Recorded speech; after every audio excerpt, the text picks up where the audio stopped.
Good afternoon. It's Jeffrey Christian of CPM Group. It's about 2:25 in the afternoon of Monday, the 10th of November here in New York. I am traveling the rest of the week, so I'm recording today's video today on the 10th instead of on Tuesday, the 11th. Now, on Sunday night, the U.S. Senate passed a legislation that could lead to a reopening of the U.S. government. The House of Representatives has to vote on it. They are trying to organize a vote by Wednesday. Then the president would have to sign it into law. He has indicated that he would do that he would support this. It's not clear that the Democrats in the House of Representatives will support it. I think the fact that you had 8 centrist Democrats cave and go in with the Republicans to get this moving forward tells us a whole lot of things. For one thing, I think it reveals the extent to which, like, the incompetence and disunity within the Democratic Party that we've witnessed for decades now, at least probably since the late 60s, continues to be the case. It's been more than a half century of Democratic Party incompetence and disunity. And I think that's going to continue. There could be some interesting developments next year and beyond, but let's wait and see. It also suggests the extent to which the Republican-controlled houses of Congress will continue to kowtow to President Trump and the Trump administration, not only on budgetary issues, but on a whole range of issues. So that's, I think, what we're going to see. Now, overnight and this morning, gold rose more than $100, silver rose more than $2, platinum and palladium were up sharply, so too were aluminum, copper, other industrial commodities, the stock market. The dollar actually came off a little bit. Our analysts last night thought that we could see somewhat lower gold and silver prices and a slightly higher dollar, and those three assets did not go in the direction that we thought. That said, even with the $200 range, and it's come back off, so gold is now up about $86 from where it was on Friday's close, and silver is up about $1.50.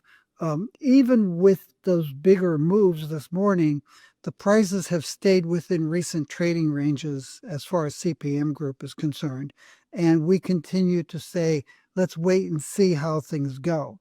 We saw a $100 move this morning. We could see the price vacillate within that, continuing within that range of, say, 3,900 to 4,200 over the next several days as the politicians in Washington continue to posture. It's a little bit too early to see. We've always said that we thought that you could see some downside with the resolution. We still think that you could see some downside with the resolution, but that on a longer term basis, prices are likely to rise. And I think that that factor is a key factor in understanding why gold and silver prices rose today, last night, and this morning, and why the dollar was off a little bit.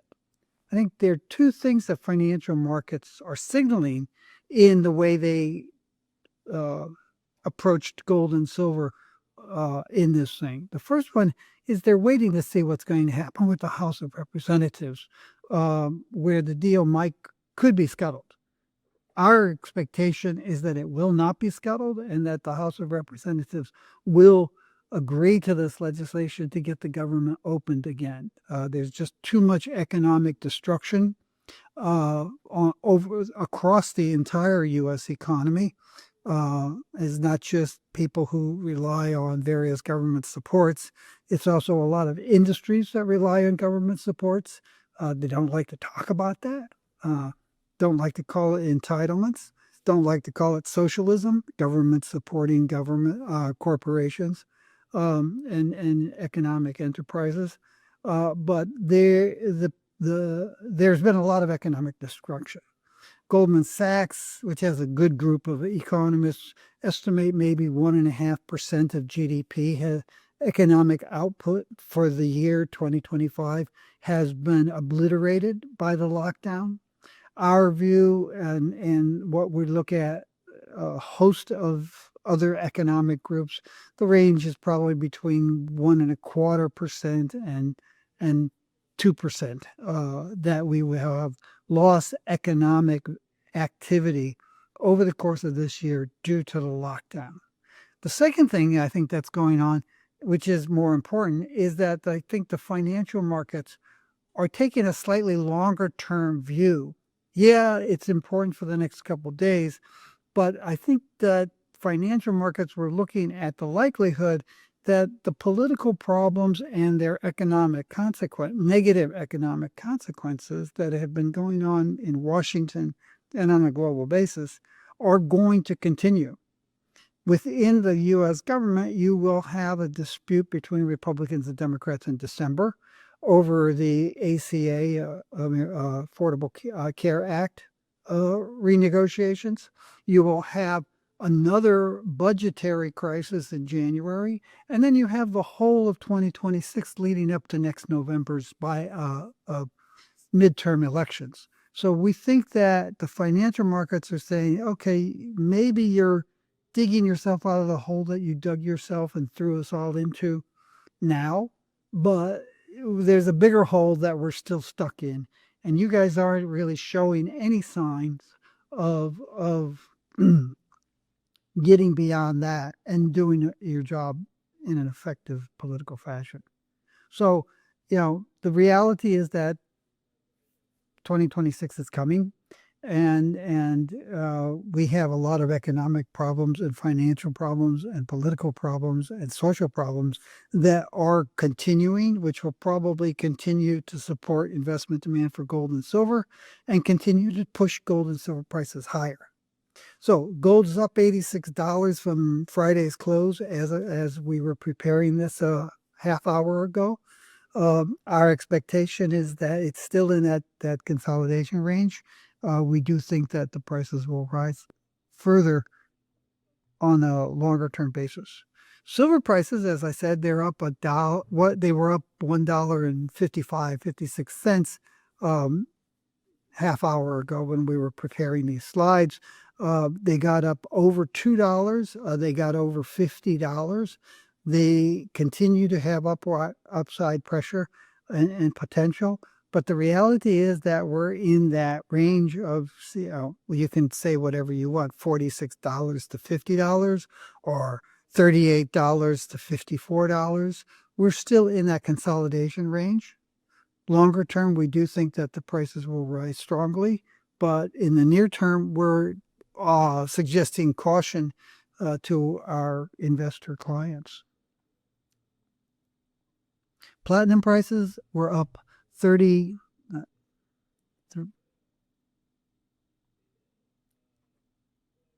Platinum prices are up $44 at present from Friday's close, $1,593. Our expectation is that the price will remain relatively strong in the near term, stronger than gold and silver might, but that in the longer term, and when I say longer term, I mean the next month or 3 months. January is an active platinum month in the NYMEX, so we'll see strength into the December. But in the first half of 2026, we think that you could see the platinum price come back off or at best plateau and move sideways at these higher levels that we've seen since June. Platinum is an industrial metal primarily. It's used in auto catalysts. The auto industry is not doing well, both within the United States and globally. And we think that that's going to have the effect of keeping platinum prices from rising too strongly in collaboration with gold and silver next year, because we're looking at a much weaker economic profile for next year. And palladium prices were up $30 a little while ago, and a very similar situation. And again, primarily palladium is an industrial metal that's used in auto catalysts. The auto industry is not doing particularly well, It's not falling apart. There's no crisis here, but there are long-term secular changes in the auto industry and its use and needs for platinum, palladium, and rhodium that probably will limit the upside on palladium prices. My last slide is U.S. real GDP.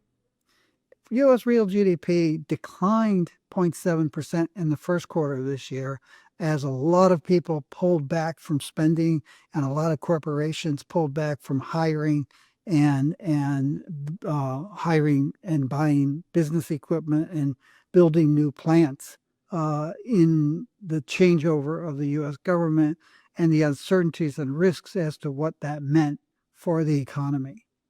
We had a much better second quarter, in part because we were recovering from a very weak first quarter, and we had 3.8% real GDP in the second quarter.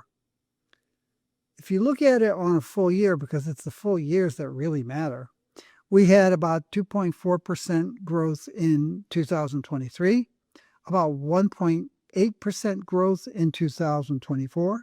As I said earlier, mainstream economists who actually look at this stuff and study it think that we probably have reduced real economic activity in the United States between 1.25% and 1.75% for the full year 2025. We haven't seen a lot of economic data for the third quarter, partly because of the government shutdown. Now, once the government reopens, we'll see some reflow of and release of data on the third quarter, and the expectation is that it's going to show a pretty weak third quarter, tilting toward lower growth, if not contraction. So that's the lay of the land as we go into the second week of November. That's all I have for now. You can go to our website, buy our yearbooks, subscribe to the Precious Metals Advisory, see other free reads and videos that we have there. Send us an email at info@cpmgroup.com if you want to talk about how we can work for you. I'll need to try to make a video on Thursday evening for a Thursday or Friday release, depending on what my travel schedule looks like at that time. So probably see something on Friday. If not, we'll be back next week. In the meantime, take care of yourself, take care of those around you, and do something good for the world.